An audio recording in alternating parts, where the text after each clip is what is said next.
चुरसी बकूय दिल बर बसफाए जाने मुझतम बाद बगर न नसीब दी तमन्ना সুযোগ হয়তো আর নাও পাইতে পারি। আশিক কি বলে, ওগো আল্লাহ তোমার ঘর পাইছি, এই ঘর পাওয়ার আরবার নাও পাইতে পারি। তোমার গিলাপ পাইছি তোমার ঘরের, এই সুযোগটা আর নাও পাইতে পারি। মুলতাজম পাইছি, সুযোগ নাও পাইতে পারি। মুকামে ইব্রাহিম পাইছি, সুযোগ নাও পাইতে পারি। ওগো আল্লাহ মিজাবের রহমত পাইছি, সুযোগ আর নাও পাইতে পারি। এই মনোভাব নিয়া কানতে থাকে আর বুঝে এই সুযোগ আর নাও পাইতে পারি।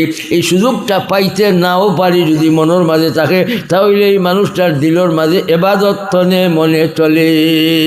সাল্লি সালাতাল মুয়াদ্দিন, নামাজ পড়ো বিদায়ীর নামাজের মতো, সুবহানাল্লাহ, জীবনের শেষ নামাজ, সুবহানাল্লাহ। قد أفلح المؤمنون الذين هم في صلاتهم خاشعون।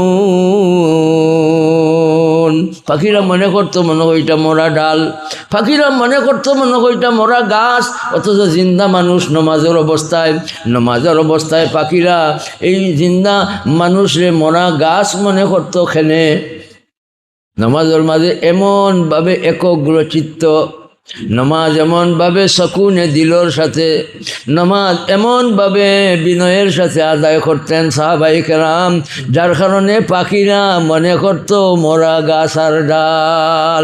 আমরাও নমাজ পড়বো ভাই, জীবনের শেষ নমাজ মনে করি, নমাজ আদায়ের জন্য তৈয়ার হয়ে যাইব, বলেন ইনশাআল্লাহ।